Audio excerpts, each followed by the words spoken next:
Today we're going to learn about photosynthesis by Aska, Noor, and Fatima. Photosynthesis takes place in the leaves of plants, and it is how plants make food. Sunlight is taken in, and glucose is produced. So the equation for photosynthesis is as follows. 6 carbon dioxide molecules plus 6 water molecules produce 1 molecule of glucose and 6 molecules of oxygen. Photosynthesis consists of light-dependent reactions which require light and light-independent reactions which don't. The light-dependent reactions occur in the thylakoids within the chloroplast. Thylakoids are flattened sacs surrounded by a fluid called stroma.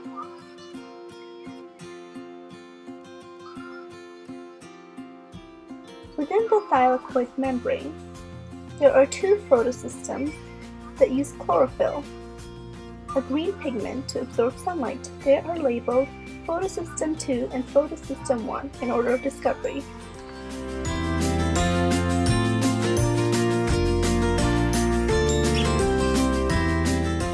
Chlorophyll is a green pigment responsible for absorbing light to provide energy for photosynthesis.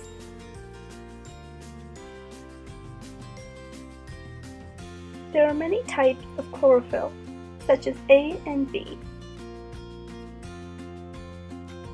Chlorophyll is the main light-absorbing pigment, and it is the only one that can transfer energy to other reactions of photosynthesis. Other accessory pigments, such as chlorophyll B and B-carotene, pass energy to chlorophyll A. They absorb different wavelengths of light.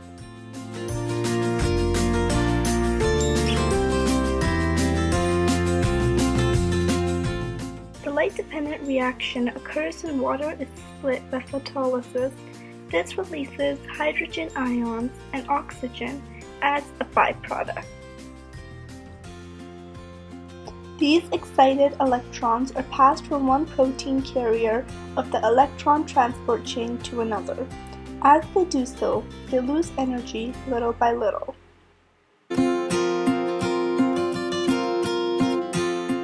This process extracts energy from the electron and uses it to actively transport hydrogen ions from the stroma into the lumen. This builds a concentration gradient between the high concentration of hydrogen ions on the inside of the lumen and low concentration inside the stroma.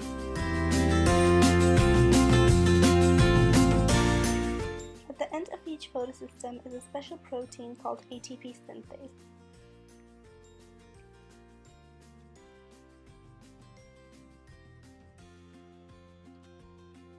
When the concentration gradient becomes great enough, hydrogen ions flow out of the thylakoid and into the stroma through the ATP synthase molecule.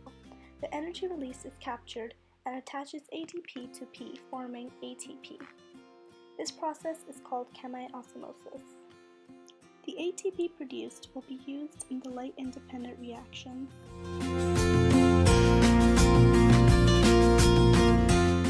After the electron transport chain, the electrons absorb more sunlight.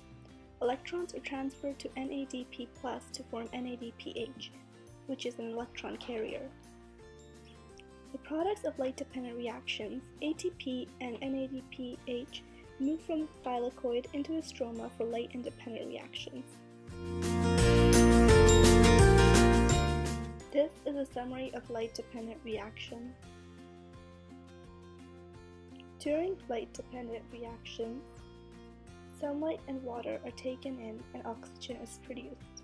As well, carriers like ADP and NADP+ are deleted and energized into carriers ATP and NADPH for light-independent reactions.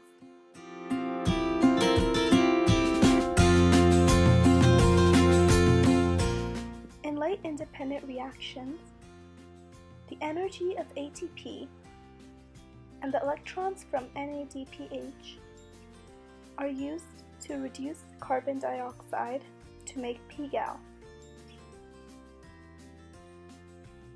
This process is known as the Calvin-Benson cycle.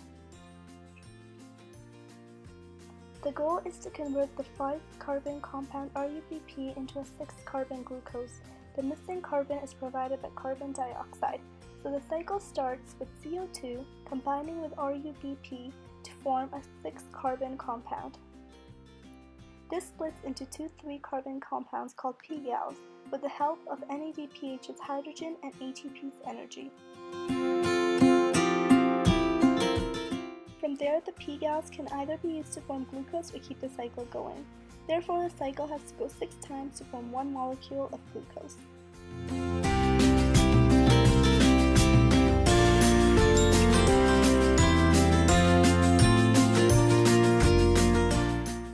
To conclude, let's go over the summary of light-independent reactions.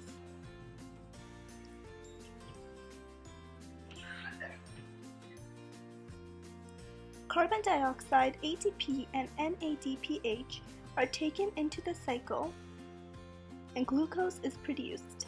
ADP, P, and NADP are reused in light-independent reactions. The cycle occurs in the stroma of the chloroplast.